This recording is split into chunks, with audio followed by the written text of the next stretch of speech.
Каналымызға қош келдіңіздер, құрметті көрермен. Бүгін сіздерге жүректі толқытатын өткеннің құпиясы мен отбасының қадірін баяндайтын ерекше хикаяны ұсынамыз.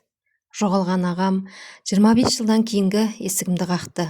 Кейде адам ең жақын жанына бір-ақ күнде айырылып қалады, ал кейде оны өмір бойы күтіп өтеді.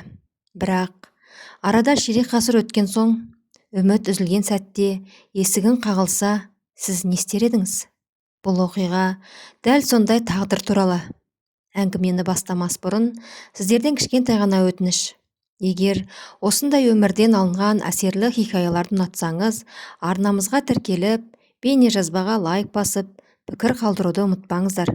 Сіздердің әрбір қолдауларыңыз бізге жаңа оқиғалар жазуға шабыт береді. Ал енді әңгімемізді бастайық. Мен ағамды соңғы рет көргенде 7 жаста едім.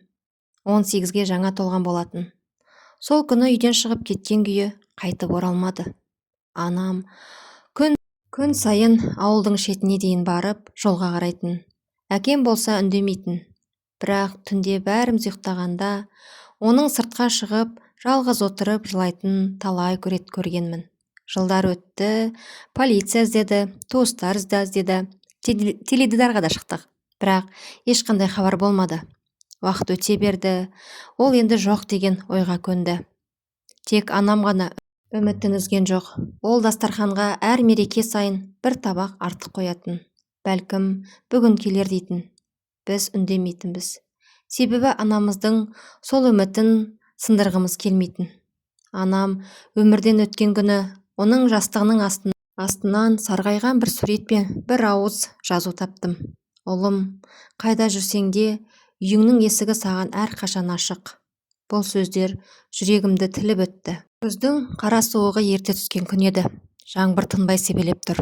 Аспан сұрғылт бұлтқа оранып, айналаны мұң басқандай көрінетін. Мен үйде жалғыз отырғаным. Жұбайым балаларымды қаладағы үйірмеге алып кеткен. Шайымды енді ғана құйып отырғанымда есік қоңырау соғылды. Сағат кешкі 9-дан асып кеткен. Бұл уақытта бізге ешкім келмейтін. Кім болды екен деп орнымнан тұрдым. Терезеден қарадым. Қапаның алдында ұзын бойлы, иығына 2 сөмке асынған бір ер адам үнсіз тұр екен. Жаңбыр суы киімнен сауырғалап ағып тұр. Бет-жүзі анық көрінбейді. Есікті аштым. Кімді іздеп едіңіз дедім. Бейтаныс адам маған ұзақ қарап тұрды. Көзінен ерекше мұң байқалды. Ол ернін әрең қимылдатып, сен Нұрлансың ба деді. Мен таңырқап қалдым. Иә, Нұрланмын. Сонда сен шынымен амансың ба? Даусы дірілдеп кетті. Бір сәт үнсіздік орнады. Кенет ол көз жасын сүртіп, інім, мені танымадың ба? Жүрегім бір сәтке тоқтап қалғандай болды. Бұл сөздерді өмірде талай түсімде естігенмін, бірақ өңімде алғаш рет естіп тұрмын. Мен оның жүзіне қайта үңілдім. Сақалы ағарып кеткен, маңдайында әжім басқан, бірақ сол көздері маған біреуді еске салды. Бала күнімде үнемі қолымнан жетектеп жүретін адамның көздері. Мен еріксіз сыбырлап, аға? Ол басын изеді. Иә, мен Арманмын. Аяғым дірілдеп кетті. 25 жыл бұрын жоғалып кеткен ағам дәл қазір табалдырығымда тұр еді. Арман, аға үйге кірген жоқ. Алдымен сөйлесейік. Егер тыңдауға дайын болсаң, деді. Мен үндемей басымды изедім. Екеуміз ауладағы орындыққа отырдық. Жаңбыр әлі сіркіреп тұр. Біраз уақыт ешқайсымыз үн қатпадық. Сосын мен көптен бері көкейімде жүрген жалғыз сұрақты қойдым. Аға, сен қайда болдың? Ол ауыр күрсінді. Егер бәрін бірден айтсам, сен маған сенбейсің. Сонда да айт. Жоқ, әлі ерте. Ол жанындағы ескі темір қобдишаны алды. Тот басқан кішкентай сандық. Құлпы баяғыдан ашылмағандай. Мұны анамыз маған аманаттап кеткен. Мен селк ете қалдым. Не дедің? Я, мен анамызды көрдім. Қалай? Оның өмірден өтерінен 3 күн бұрын. Дүние төңкеріліп кеткендей болды. Бірақ бізге неге келмедің? Арман аға көзін төмен салды. Себебі сендердің мені көргендеріңді қаламаған адам болды. Кім? Ол үнсіз қалды. Сосын жай ғана әкеміз деді. Мен орнымнан атып тұрдым. Не айтып тұрсың? Сен білмейтін нәрсе өте көп, інім. 25 жыл бойы сен басқа шындықпен өмір сүрдің. Ал бүгін бәрі өзгереді. Ол темір қобдишаның құлпын ақырын ашты. Ішінен сарғайған бірнеше хат, ескі сурет және қанға ұқсас дақ қалған көне орамалды шығарды. Менің қолымды қалтырай бастады. Арман аға ең бірінші хатты қолыма ұстатты. Мұны оқымай тұрып, сен әкеңді жақсы адам деп ойлайсың. Ал осы хатты оқығаннан кейін сенің бүкіл өмірің өзгереді. Мен хатты ашуға оқталған сәтте үйдің ішінен жұбайымның көлігі келіп тоқтаған дыбысы естілді. Мен не істерімді білмей қатып қалдым. Жұбайым Айгүл көліктен түсіп, балалардың қолынан жетектеп үйге қарай келе жатты. Мен тез орнымнан тұрдым. Арман аға болса, темір қобдишаны қайтадан жауып, аяғының жанына қойды. Әзірше ештеңе айтпа, деді жай ғана. Мен үнсіз басымды изедім. Айгүл бізге жақындап, Нұрлан, бәрі дұрыс па, бұл кісі кім деп таңырқай қарады. Не айтарымды білмедім. Тілім байланып қалды. Арман аға өзі жауап берді. Сәлеметсің бе, келін? Мен алыстан келген қонақпын. Айгүл сыпайы ғана амандасты, бірақ оның жанарынан күмән анық байқалып тұрды. Балалар да бейтаныс адамға таңырқай қарап қалған. Әке, бұл кім, деді кенже ұлым. Мен терең дем алдым. Балам, бұл сендердің үлкен аталарыңның баласы, яғни менің ағам. Балалар ештеңе түсінбегендей бір-біріне қарады. Ал Айгүлдің өңі өзгеріп кетті. Қалай сонда? Сенің ағаң осы кісі ме? Иә, бірақ сен ағаң жоғалып кеткен дейтін едің ғой? Сол. Айгүл үнсіз қалды. Бірнеше секундтан кейін ғана, үйге кіріңіздер, сыртта суық қой, деді. Шай дастарханы жайылды, бірақ ешкімнің шай ішуге зауқы болмады. Үйдің іші тыныш. Тек сағаттың тықылы ғана естілді. Арман аға қабырғадағы суреттерге ұзақ қарап отырды. Кенет көзі анамыздың үлкен суретіне түсті. Орнынан жайлап тұрып, суреттің жанына барды. Қолын созып, жақтауын сипады. Анашым, деді күбірлеп. Дауысы дірілдеп шықты. Сол сәтте оның көзінен жас ыршып кетті. 25 жыл бойы жыламаған адам дәл осы жерде еңіреп қоя берді. Мен де өзімді ұстай алмадым. Өйткені өмірде алғаш рет ағамды көріп тұрмын. Ал ол болса, анамыздың суретіне қарап жылап тұр. Балаларымды бөлмесіне жібердік. Айгүл де үндемей ас үйге кіріп кетті. Үйде екеуміз ғана қалдық. Арман аға темір қобдишаны алды. Нұрлан, сен әкемізді қалай еске аласың? Еңбекқор адам еді, ас сөйлейтін, бізді асырады. Анам қайтқаннан кейін де ештеңе білдірмейтін. Арман аға ашы жымиып қойды. Иә, сен солай ойлайсың. Басқаша емес пе? Ол қобдишадан сарғайған бір суретті шығарды. Суретте әкеміз жас кезінде тұр. Жанында жас әйел, қолында бір жасар сәби. Мен аң-таң болып қалдым. Бұлар кімдер? Сен танымайсың? Жоқ. Себебі бұл суретті сенен әдейі жасырған. Не айтып отырсың? Арман аға маған тіке қарады. Әкеміздің біз білмейтін тағы бір отбасы болған. Дене мұздап кеткенде болды. Жоқ, мүмкін емес. Мен де алғашында сенбедім. Бұл жалған шығар. Егер жалған болса, анамыз неге осы суретті өмір бойы сақтады? Жауап таба алмадым. Арман тағы бір хатты алып шықты. Конверттің сыртында анамыздың қолтаңбасы. Арман, егер бір күні ініңді кездестірсең, осы хатты міндетті түрде оған бер. Менің қолым еріксіз дірілдей бастады. Ашып оқы. Хатты жайлап аштым. Қағазы әбден ескірген, анамның таныс жазуы. Құлындарым, егер бұл хат бірге оқып отырсаңдар, демек, Алла менің екі соңғы тілегімді қабыл еткен. Мен де сендерден өмір бойы бір шындықты жасырып келдім. Себебі әкелеріңнен қорықтым. Ол сендерді бір-біріңнен мәңгі айырғысы келді. Арман ешқандай күнә жасаған жоқ. Ол үйден өз еркімен кетпепті. Осы жерге келгенде көзім бұлдырап кетті. Аға, оқтауды тоқтатпа. Мен терең демалып, әрі қарай жалғастырдым. Сол түні болған оқиғаны бір ғана адам толық біледі. Ол ауылдағы Серік ақсақал. Егер шындықты білгілерің келсе, алдымен соны тауып барыңдар. Хат осымен аяқталған. Мен аң-таң болып отырып қалдым. Серік ақсақал? Иә, бірақ ол кісі тірі ме? Арман басын изеді. Тірі. Сен барып көрдің бе? Жоқ. Неге? Себебі бұл жолға жалғыз шығуды қорықтым. Мен жалғыз емес, інімен бірге барғым келді. Мен оның жүзіне қарап ұзақ отырдым. 25 жыл бойы жоғалып кеткен адам дәл қарсы алдымда отыр. Ал ертең біз өмірімізді өзгертуі мүмкін бір қарияның үйіне бармақпыз. Бірақ мен ол қарияның бізге айтатын сөзінен кейін әкемді бұрынғыдай құрметтей алмайтынымды әлі білмейтін едім. Таң ата салысымен көзім ашылды. Түні бойы кірпік іле алмадым. Анамның хаты, әкемнің бізден жасырған құпиясы, Арман ағамның кенеттен пайда болуы, бәрі басымда мың сан ой болып шыр айналып тұр. Ас үйге шықсам, Арман аға баяғы ескі суреттерді қарап отыр екен. Таңғы шайға да дұрыс қол созбады. Ұйықтай алдың ба дедім. 25 жыл күткен адам бір түнде қалай ұйықтасын інім? Оның сөзі жүрегіме қадалды. Рас енді. Ал бізден айырылғаннан 25 жыл болған. Ал мен ағамның тірі екенін кеше ғана білдім.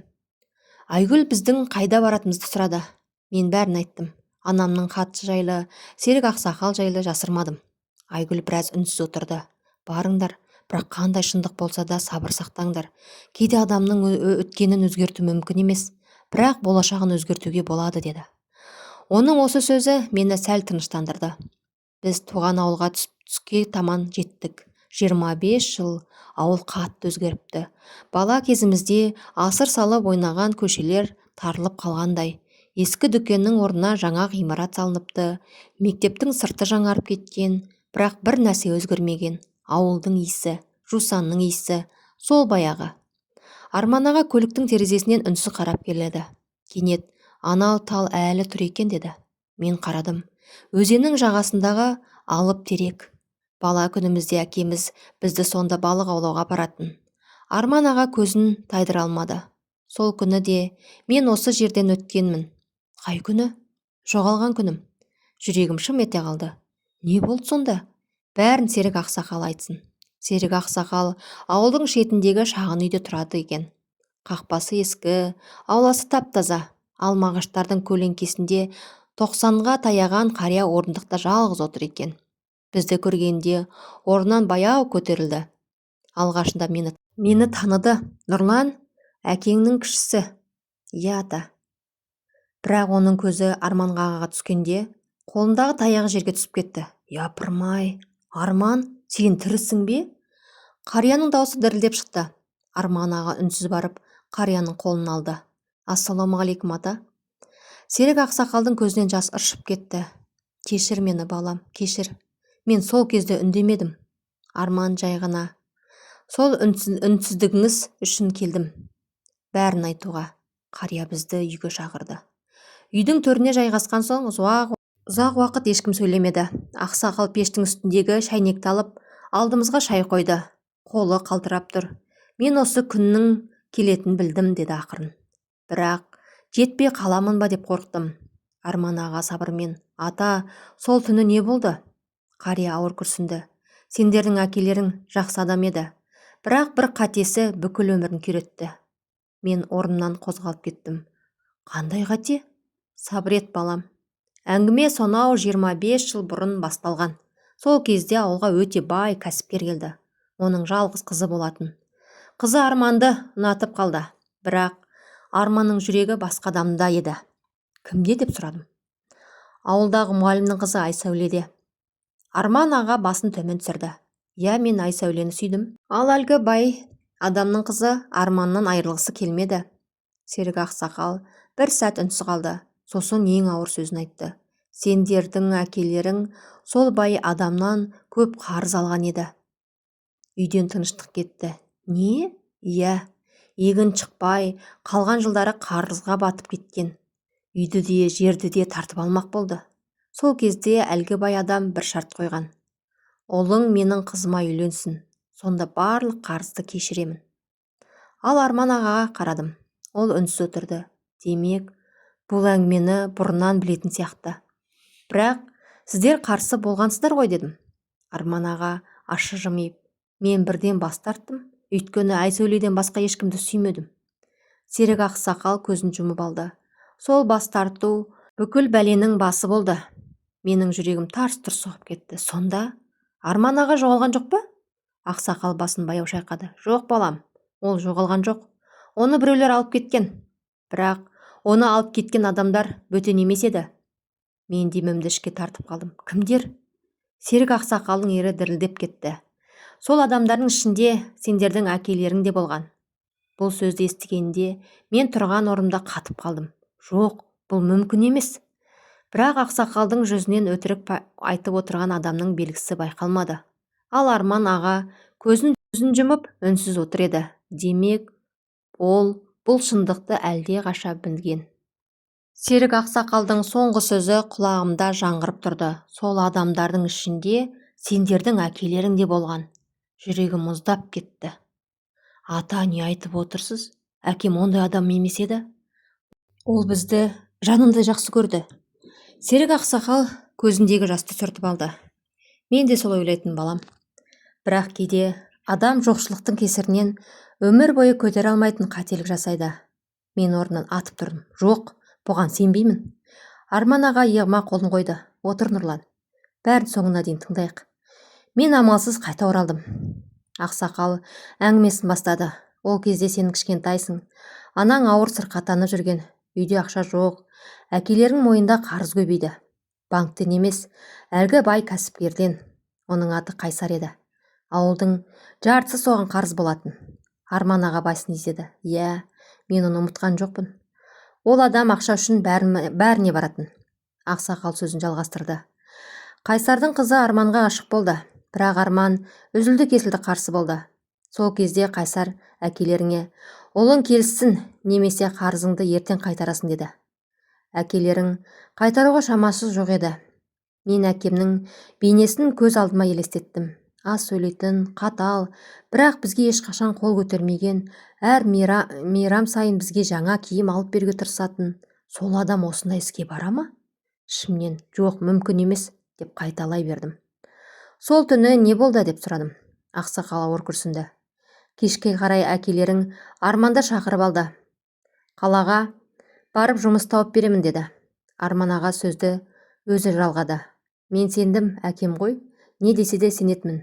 Екеуміз көлікке отырдық, бірақ қалаға емес, Қайсардың үлкен қоймасына бардық. Денем түршігіп кетті. Сосын әкем, бала, мені кешір деді. Мен ештеңе түсінбедім. Сол кезде екі адам келіп, қолымды қайырып байлап тастады. Мен орнынан тұрып кеттім. Не? Байлап тастады ма? Арман аға үнсіз басын изеді. Мен айқайладым. Әкемнен көмек сұрадым. Бірақ ол маған қараған жоқ. Бетін теріс бұрып тұрды. Үй ішін үнсіздік басты. Тіпті Серік ақсақал да жылап отыр екен. Содан кейін не болды? Арман ағамның үні қарлығып шықты. Мені жүк көлігіне отырғызды. Қолым байлаулы, көзім таңылған. Соңғы рет әкемнің дауысын естідім. Балам, бір күні кешіресің. Осы болды. Содан кейін мен ауылды енді көрмедім. Мен өзімді ұстай алмай сыртқа атып шықтым. Аулада ұзақ тұрдым. Көзімнен жас тоқтар емес. Жоқ, мен бұған сен алмаймын. Әкем, мен өмір бойы үлгі тұтқан әкем, адам осындай әрекетке барды ма? Басым айналып кетті. Арман аға соңымнан шықты. Мен де алғашында жек көрдім. Кейін басқа шындықты білдім. Мен жалт қарадым. Тағандай шындық. Әкем бәрін өз еркімен істемеген. Оны да қорқытқан. Бірақ оны кейін айтамын. Әзірге сен бәрін көтере алмайсың. Жоқ, қазір айт. Арман аға басын шайқады. Алдымен біз бір адамды табуымыз керек. Кімді? Айсәулені. Мен таңырқап қалдым. Сен сүйген қызды ма? Иә, ол тірі. Ол осы оқиғаның тірі куәгері. Бірақ ол 25 жылдан бері ешкіммен сөйлеспейді. Серік ақсақал ақырын ғана, балалар, сендер асығыңдар. Айсәуленің денсаулығы соңғы кезде нашарлап кетті. Егер кешігіп қалсаңдар, шындықты өзімен бірге алып кетуі мүмкін. Арман аға маған қарады. Нұрлан, ертең таңертең Айсәулені іздеуге шығамыз. Ол бізге әкеміздің неге амалсыз қалғанын айтып береді. Үнсіз басымды изедім. Бірақ дәл сол сәтте ауылдың екінші шетінен бір көлік зулап келіп, Серік ақсақалдың үйінің алдына тоқтады. Көліктен қара киім киген екі ер адам түсті. Олардың бір үйге қарай жүріп келе жатып, Арман, біз сені бәрібір таптық деді. Арман ағаның өңі бірден бозарып кетті. Жоқ, олар мені осынша жылдан кейін іздеп жүр екен. Мен олардың кім екенін әлі білмейтін едім. Көліктің есігі ашылып, 40-тар шамасында 2 ер адам түсті. Екеуінде де үстінде қара киім, бірінің оң жақ бетінде ескі тыртық бар. Арман аға тіке қарап, ақыры таптық қой сені, деді. Арман ағаның жүзі сұп-сұр болып кетті. Мен оны мұндай қорыққанын алғаш рет көрдім. Нұрлан, үндеме, деді ақырын. Бұлар өте қауіпті адамдар. Жүрегім зу ете қалды. Кім бұлар? Кейін айтам. 2 адам бізге жақындап келді. Арман, 25 жыл бойы жақсы тығылыпсың. Бірақ адам өткеннен қаша алмайды.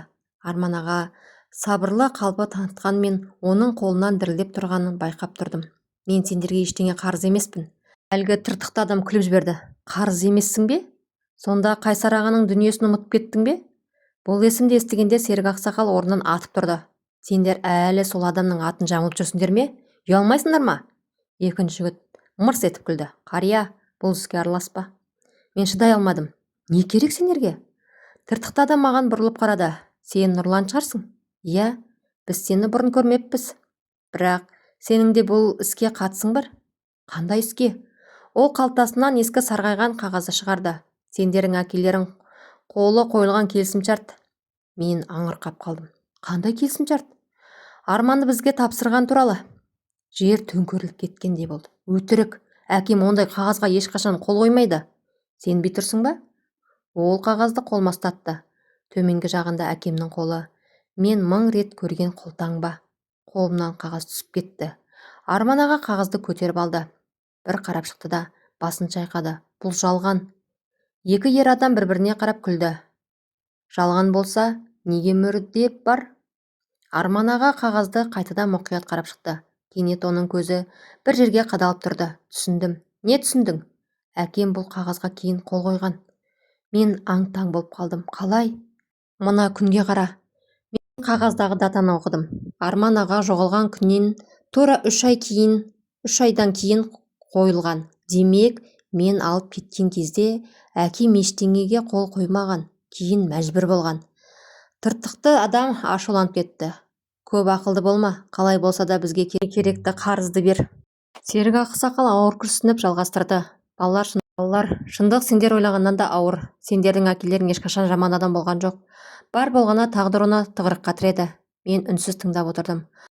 Қайсар енді бұларға ертең кешке дейін ақшамды әкелесіңдер, деді. Әйтпесе үйіңді, жеріңді тартып аламын. Аға, сәл уақыт беріңізші. Балалар кішкентай ғой. Қайсар мысқылдап күлді. Бір ай ма? Сен 1 жылда қайтара алмайсың. Менің де шыдамның шегі бар. Арман Қайсардың қол астында жұмыс жасап жүріп, ол біраз күннен кейін қашып кетеді. Бірақ ұстап алады. 3 күн бойы тамақ бермеді. Содан кейін ғана олардың кім екенін түсіндім. Олар адамдарды алдап әкеліп, күштеп жұмыс ететін. Жалақы жоқ, еркіндік жоқ. Қашсаң жазалайды. Ақсақал үнсіз көз жасын сүртіп отыр. Арман аға сөзін жалғастырды. Мен күн сайын бір ғана нәрсені ойладым. Әкемнің қарызын жауып үйге қайтуым керек.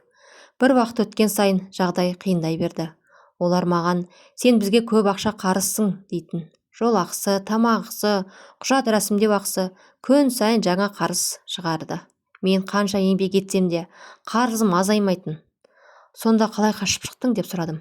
Арман аға басын төмен түсірді. 17 жылдан кейін бір күні қоймада өрт шықты.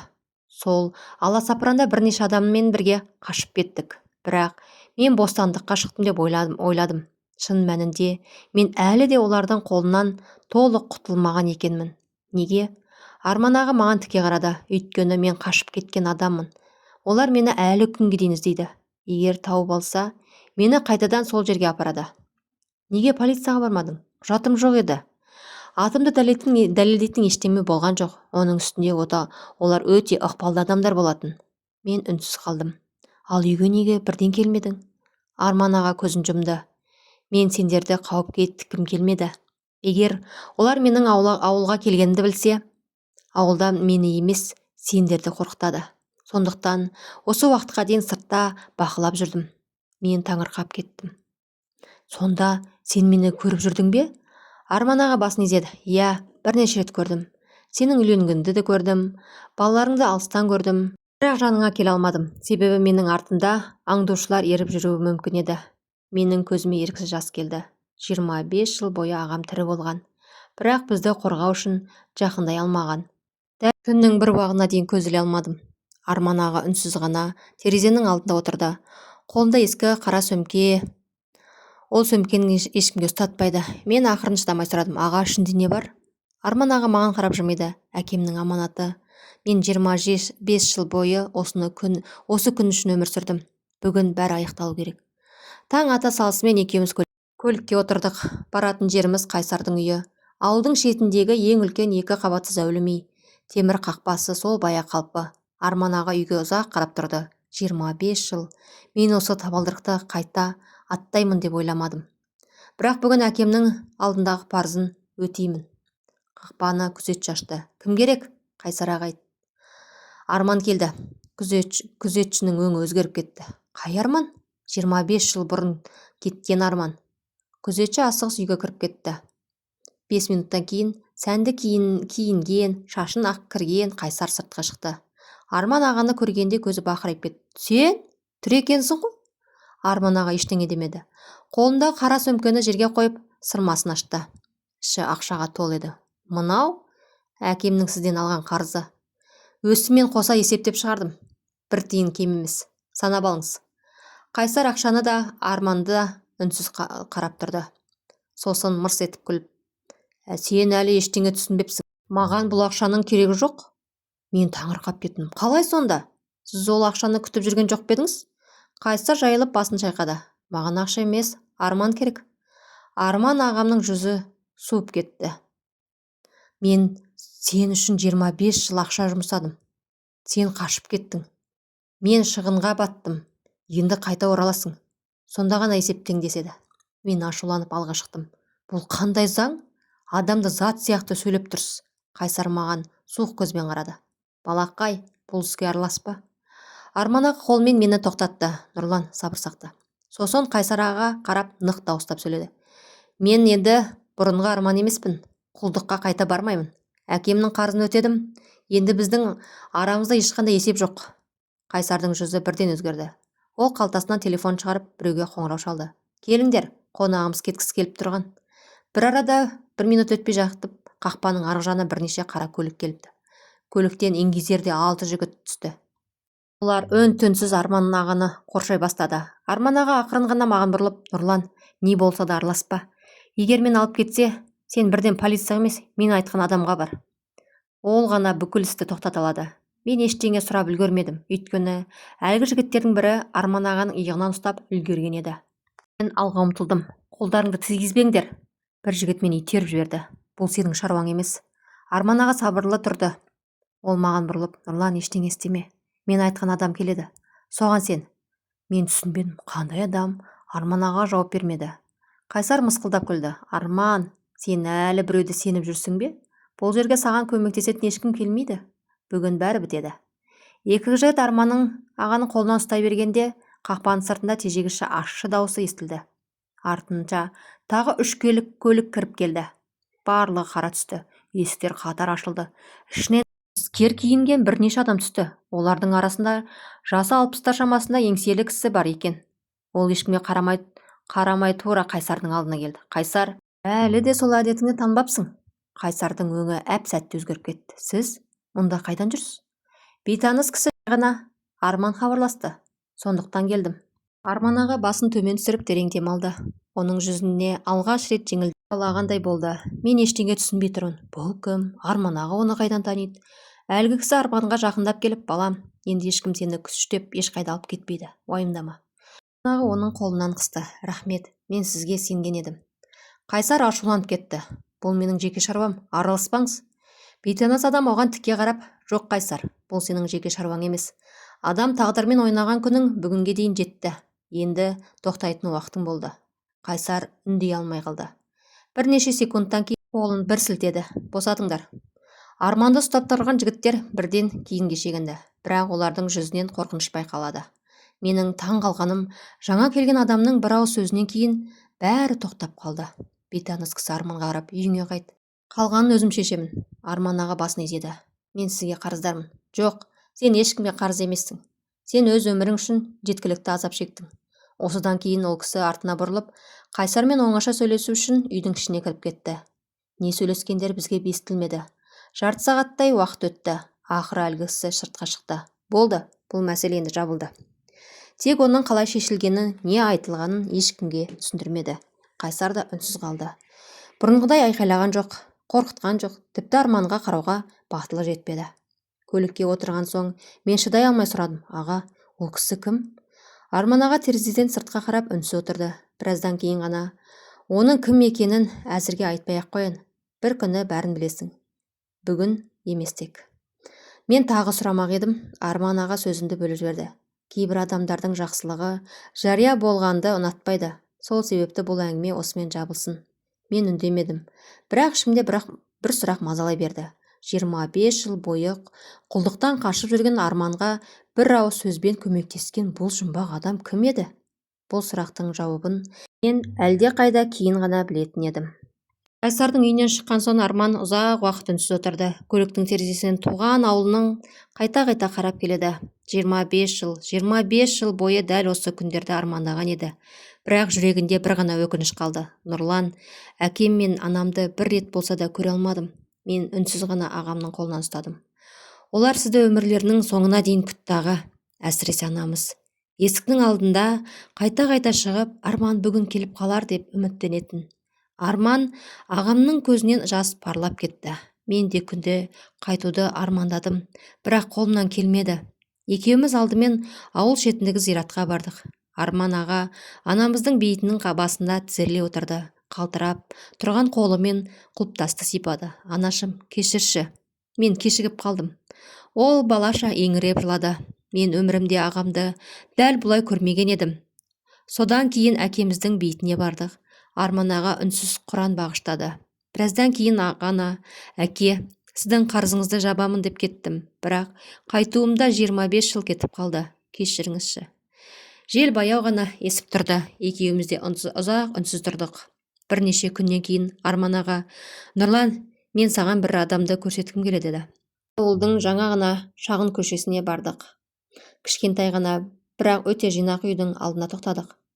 Есіктен жылы жүзді келіншек шықты. Қасында 2 бала ойнап жүр. Балалар Арман ағаны көре сала: әке келді деп жүгіріп келді. Мен аң-таң боп қалдым. Аға, сіз? Арман күлімсіреді. Иә, інім. Мен бірнеше жыл бұрын үйлендім. Өмірімді қайта бастағым. Жақсы адамдар жолықты. Жұбайым мен өткенімді білгенімен менен теріс айналған жоқ. Келіншек жаныма келіп: сәлеметсіз бе? Менің атым Мадина. Арман сіз туралы көп айтатын, бірақ бір күні міндетті түрде табысамыз дейтін. Мен жеңгеммен амандасып, балаларды құшақтап алдым. Сол сәтте жүрегімде 25 жылдың сағыныштың бір бөлігі тарқап кеткендей болды. Арада 2 ай өтті. Бір күні жұмыстан келе жатсам, дәл қарсы үйдің ауласында жүк көлігі тұр екен. Жиһаздар түсіріп жатыр. Таңырқап жақындадым. Арман аға келіп тұр. Не болды дедім. Енді алыста жүргім келмейді інім. Балаларымыз бірге өссін дедім. Сондықтан осы үйді сатып алдым. Мен күліп жібердім. Сонда енді көрші боламыз ба? Иә, 25 жыл айырылғанымыз жетеді. Қалған өмірімізді ағайынды болып қатар өткізсек болады. Сол күннен бастап біз тек ағайынды емес, көршіде болдық. Балаларымыз бір аулада бірге ойнап өсті. Мерекеде бір дастарханның басында жиналдық. Анамыз армандаған бірлік бізге кеш болса да бұйырды. Кейде кешкісін аулада шай ішіп отырғанда Арман аға: егер сол күні әкемнің қарызын жабамын деп кетпегенде, бүгінгі өмірім мүлде басқаша болар еді. Бірақ Алла әр сынақтың артынан бір жақсылық береді екен деп қоятын. Мен оған қарап: ең бастысы сен оралдың аға, біз қайта табыстық. Енді ешқашан айырылмаймыз. Арман аға үнсіз басын изеді. Бұл жолы мұң емес, үміт бар еді. Өмір кейде адамды ең ауыр сынақтардан өткізеді. Бірақ жүрегінде отбасы деген ұғымды жоғалтпаған жан түбі туған шаңырағында қайта оралады. Арман 25 жыл бойы әкесінің аманатын орындауға тырысты. Ата-анасын көруге бақытты бұйырмаса да, туған інісімен қауышып, өз отбасын аман сақтап қалды. Ал бізге бұл өмірден алар ең үлкен сабақ: ата-анамыз аман кезде қадірін біліп, бауырларымыздың арасын ешқашан суытпау. Егер бұл хикая сіздің жүрегіңізге жетсе, пікіріңізді, өз ойыңызды жазыңыз. Сіз Арманның орнында болсаңыз, әкеңіздің қарызы үшін дәл сондай әрекетке барар ма едіңіз? Келесі әсерлі оқиғада қайта қауышқанша аман сау болыңыздар.